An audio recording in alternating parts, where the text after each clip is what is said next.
ترتیب کے مطابق گزارو. اس زندگی میں سب کچھ سمیٹ سکتے ہو. اگر 24 گھنٹے کو صحیح استعمال کیا، یقین مانو آپ 24 گھنٹے کے اندر دعوت کے تقاضوں کو بھی پورا کر سکتے ہو، گھر والوں کے تقاضوں کو بھی پورا کر سکتے ہو، روزانہ تھوڑا سا علم بھی سیکھ سکتے ہو، روزانہ اللہ کا ذکر بھی کر سکتے ہو، اپنے رشتہ داروں سے ملنے کے لیے جا بھی سکتے ہو، مریضوں کی عیادت بھی کر سکتے ہو. لیکن یقین مانو ہم میں سے ہر ایک شاید روزانہ 24 گھنٹوں میں سے 4-6 گھنٹے برباد کرتا ہے، ضائع کرتے ہیں لوگ. وقت بہت برباد ہوتا ہے، باتوں میں برباد ہوتا ہے، اخبار کے پڑھنے میں برباد ہوتا ہے، جاگ جاتے ہیں پھر بھی بستر پر پڑے رہتے ہیں اس میں برباد ہوتا ہے، ناشتے کی میز پر برباد ہوتا ہے، بلا وجہ کی موبائل کی گفتگو پر برباد ہوتا ہے.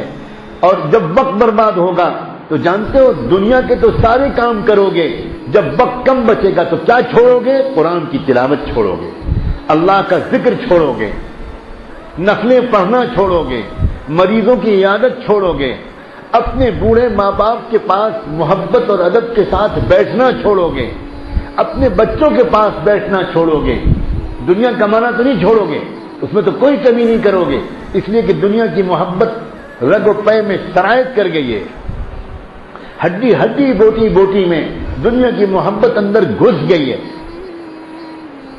اگر انسان اپنا وقت بچائے، دعوت کی محنت اگر کوئی سلیقے سے کرتا ہے تو اس کو وقت بچانے کا طریقہ آتا ہے. اگر کوئی مدرسے کے اندر صحیح طریقے کی محنت کرتا ہے پڑھنے کی اور پڑھانے کی تو اس کو اپنا وقت بچانے کا طریقہ آتا ہے. بار بار میں کہتا ہوں، مجھے نہیں معلوم آپ خالی بیان سن کے چلے جاتے ہو یا عمل بھی کرتے ہو. ایک ٹائم ٹیبل بناؤ، ایک نظام الاوقات بناؤ. یہ نمازیں 5 وقت کی یہ ہمارا ٹائم ٹیبل ہے، یہ ہمارا نظام الاوقات ہے. اللہ تعالیٰ نے ایمان والے کی پوری زندگی 24 گھنٹے کی ایک بہترین طریقے کی آرگنائز زندگی بنائی ہے، بڑی منظم زندگی گزاری ہے. عشاء کی نماز پڑھ کر فوراً سو جانے کی عادت ہونی چاہیے. وہ مسلمان گنہگار مسلمان ہے جو عشاء کے بعد دیر سے سوتا ہے، بالکل غلط ہے یہ عادت. اور جس انسان جو عشاء کے بعد جلدی نہیں سوئے گا اس کے پورے 24 گھنٹے بے برکتی کے ساتھ گزرے. آپ کر کے دیکھو اس پر عمل، چھوڑو رواج کے لوگ کیا کرتے ہیں. یاد رکھنا ہم لوگوں نے یورپ والوں کی خرابیاں لے لی ہیں لیکن یورپ والوں کی خوبیاں ہم نے نہیں لی. یورپ والوں نے ہماری خوبیاں لے لی اور ہم نے ان کی خرابیاں لے لی. پورے یورپ اور امریکہ میں کہیں جا کر دیکھو، رات تو دور کی بات ہے، شام سے سناٹا شروع ہو جاتا ہے. بالکل 9 بجے رات کے بعد آپ اگر وہاں کسی کو فون کریں لندن میں، فرانس میں، تو آدمی سمجھتا ہے یا تو یہ پاگل ہے یا یہ شراب کے نشے میں چور ہے یا کوئی ایمرجنسی ایسی پیش آ گئی ہے. 9 بجے رات کے بعد گھر کی بتیاں آف کر دی جاتی ہیں، فون بند کر دیے جاتے ہیں اور لوگ بہت جلدی سو جاتے ہیں. شام 7 – 7:30 بجے نیو یارک شہر کے اندر سناٹا چھا جاتا ہے. اور فجر کی نماز پڑھنے کے لیے جب مسلمان اپنے گھر سے نکل کر علاقے کی مسجد میں جاتے ہیں تو اس وقت اتنا ٹریفک ملتا ہے، اتنا ٹریفک ملتا ہے کہ جب تک پیدل چلنے والے کو بھی گرین سگنل نظر نہیں آئے گا ٹریفک میں وہ سڑک پار نہیں کر سکتے. اتنی صبح وہ لوگ اٹھتے ہیں. پورا امریکہ اور یورپ سڑکوں پر دوڑتا ہوا نظر آتا ہے. ایکسرسائز کرتے ہیں، سمندر کے کنارے دوڑتے ہیں، کشتی چلاتے ہیں، سوئمنگ کرتے ہیں، اپنی صحت کے خیال رکھتے ہیں، دوڑتے بھاگتے ہیں. اور بہت صبح کو اپنے جاب پر جانے والے بھی ہزاروں ملتے ہیں. لیکن ہمارے معاشرے کا کیا حال ہے، کیا ہو گیا ہے؟ میں نے پرسوں کے بیان میں کہا تھا بازاروں میں بیٹھنے کے بارے میں، اور آج کے بیان میں کہہ رہا ہوں رات میں دیر سے سونے کے بارے میں. عادتیں نہیں بدلو گے تو اسے دیندار کیسے کہیں گے؟ دین کہتے ہی ہیں اللہ کے حکم کی روشنی میں اپنی بگڑی ہوئی عادتوں کو بدل لینا، اسی کو دین کہتے ہیں. آپ رات میں جلدی سو، اچھی نیند آئے گی، صبح جلدی اٹھو گے. اور صبح جلدی اٹھو گے تو تہجد کی نماز نصیب ہو جائے گی، اور تہجد پڑھو گے نا تو گناہ زندگی سے نکل جائے۔ دأب الصالحین، حضور نے فرمایا کہ تہجد جو ہے یہ نیک لوگوں کا شعار ہے، یہ ان کی پہچان ہے۔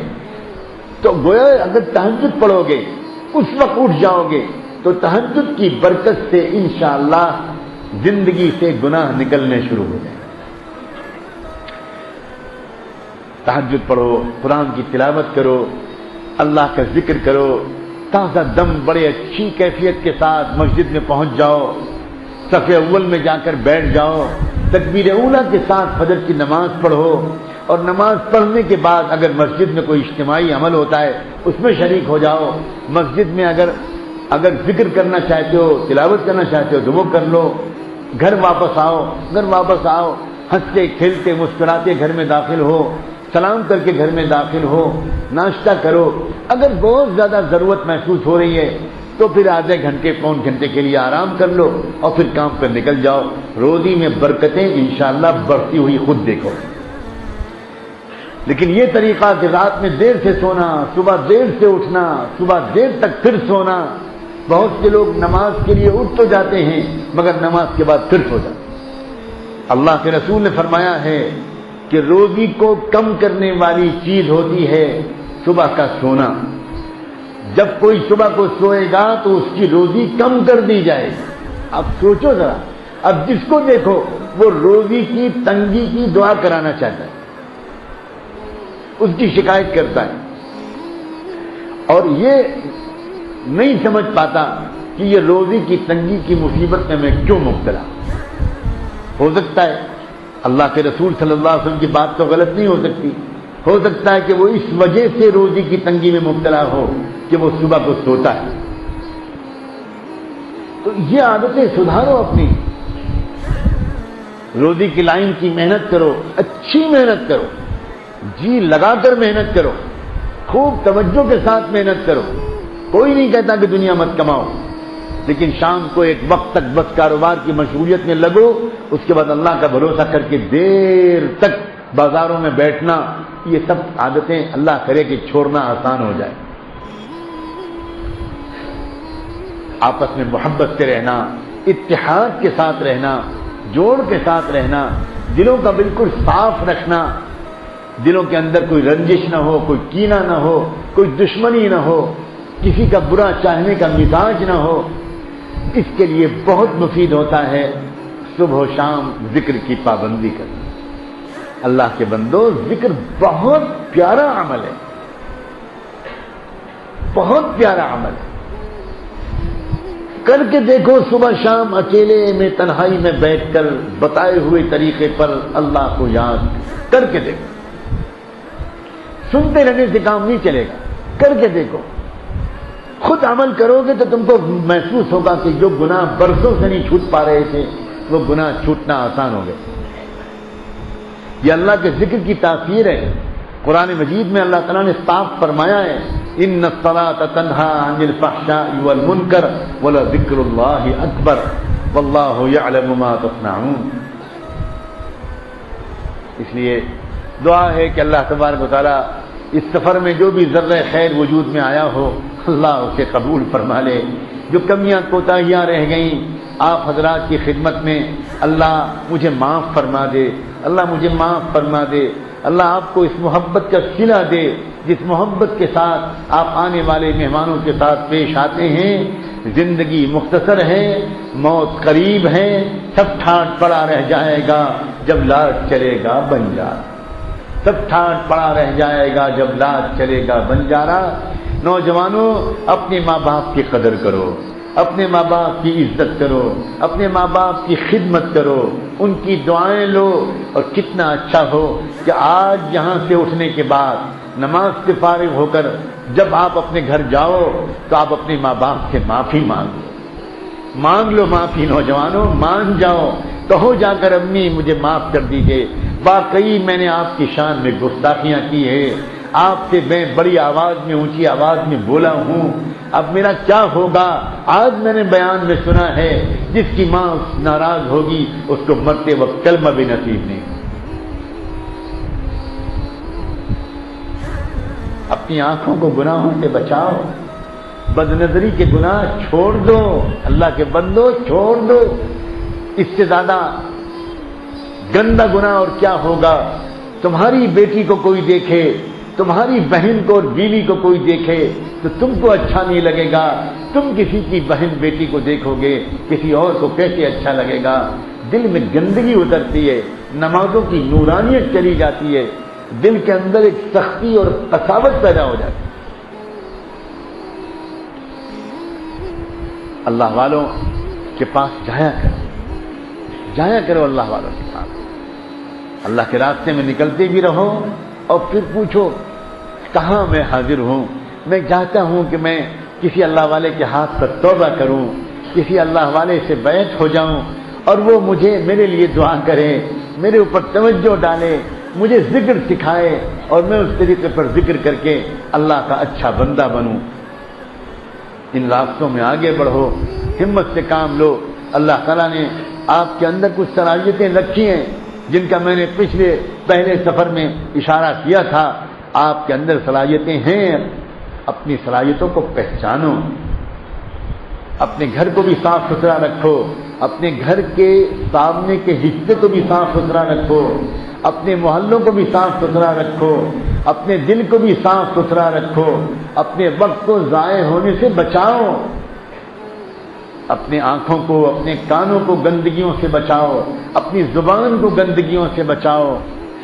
اچھے ماحولوں میں بیٹھو، برے ماحولوں سے دور بھاگو، دور بھاگو، دور بھاگو، پناہ مانگو اللہ تعالیٰ، پناہ مانگو برے دوست سے، برے ساتھی سے جو بری بری باتیں کرے، برے برے قصے سنائے اور برے اعمال کی طرف کھینچ کر لے جائے۔ حرام کمائی سے اپنے آپ کو بچاؤ، ایک لقمہ بھی حرام کا بدن میں نہ جانے پائے، ایک لقمہ بھی حرام کا بدن میں نہ جانے پائے۔ بازار کی چیزیں کھانا، دکانوں پر کھڑے ہو کر، ٹھیلوں پر کھڑے ہو کر کھانا بہت مکروہ عادت ہے، بہت مکروہ عادت۔ ہمارے علماء حدیث نے تو عجیب عجیب شرطیں لگائیں کہ ہم حدیث کس کی روایت سے قبول کریں گے؟ جس کی یادداشت بہت مضبوط ہو، جس کو ایک ایک لفظ یاد رہتا ہو، جس کی نیت پاک صاف ہو، جس کے اخلاق اچھے ہوں، جس کے اندر تقوی ہو۔ یہ شرطیں تو لگائیں، لیکن آپ کو حیرت ہوگی یہ بھی فرما دیا کہ اگر کوئی انسان سڑک پر کوئی چیز کھاتا ہوا نظر آئے، چاہے وہ اپنے زمانے کا امام ہی کیوں نہ ہو، ہم اس کے حدیث رسول کو قبول نہیں کریں۔ کتنی گری ہوئی عادت سمجھا ہمارے محدثین نے، سڑک پر کھانا، بازار میں کھانا، اتنی گری ہوئی عادت سمجھا، مردانگی کے خلاف بات کو سمجھا، شرافت کے خلاف بات کو سمجھا۔ اور فن حدیث میں علماء جانتے ہیں روایت حدیث کی قبولیت کے لیے جو شرطیں ہیں، ان میں سے ایک شرط یہ ہے کہ اس بندے کو کبھی کسی نے سڑک پر کوئی چیز کھاتے ہوئے دیکھا نہ ہو۔ یہ تہذیب ہے ہماری، ہمیں اپنی اسلامی تہذیب پر عمل کرنا چاہیے۔ اور ایک آخری بات یاد دلا دوں، بھول نہ جاؤں، ذی الحجہ کا مہینہ شروع ہو چکا ہے۔ آج یکم ذی الحجہ تھا، آج ایک دن گزر گیا، اب کل سے دوسرا شروع ہوگا۔ یہ جو ذی الحجہ کے دن ہیں، یہ دن ایسے ہیں، بقرعید کے ایک دن پہلے تک کے دن، بلکہ بقرعید کو ملا کر وہ سارے دن کہ اللہ کے رسول نے فرمایا ہے کہ سال بھر میں کسی بھی دن اعمال صالحہ اللہ تعالیٰ کو اتنے زیادہ محبوب نہیں ہوتے جتنی محبت اللہ کو ان دنوں میں کی جانے والی نیکیوں سے ہوتی ہے۔ تو ان دنوں میں اپنی نیکیوں کو بڑھا دو، ان نیکیوں میں تلاوت بڑھا دو، ذکر بڑھا دو، دعا بڑھا دو، توبہ بڑھا دو، ماں باپ کی خدمت بڑھا دو۔ اور ان دنوں میں روزہ رکھنا بہت ہی فضیلت کا ہے، بہت فضیلت کے دن ہے۔ 9 ذی الحجہ تک کا روزہ، یہ پورے جو دن بچے ہیں، 8 دن بچے ہیں، ان 8 دن میں روزہ رکھنے کی ہمت کرو۔ اللہ تعالیٰ ان روزوں کی برکت سے تقویٰ عطا فرما دیں گے، زندگی سے گناہوں کو نکال دیں گے انشاءاللہ۔ یہ دن خاص طور پر رجوع اللہ کے دن ہیں، اللہ کی یاد کے دن ہیں، مسجدوں کو آباد کرنے کے دن ہیں۔ اور اگر آپ ان دنوں میں یہ سمجھو کہ گھر پر رہتے ہوئے میں یہ نیک کام نہیں کر پاؤں گا، تو آپ اگر یہ سمجھو کہ میں اللہ کے راستے میں نکل جاؤں تو وہاں رہ کر میں انشاءاللہ ذکر و تلاوت اور معمولات کی پابندی کر لوں گا، تو نور علی نور، کیا کہنے، بہت اچھی بات ہے۔ دعوت کے کام کے فضائل بھی ساتھ میں ہوں گے اور ذکر و تلاوت کا اجر بھی آپ کو ملے گا اور اس کی نورانیت بھی آپ کو ملے گی۔ دعا ہے کہ ان ساری باتوں پر عمل کرنے کی اللہ مجھے اور آپ کو توفیق عطا فرمائے۔ وآخر دعوانا ان الحمد للہ رب العالمین۔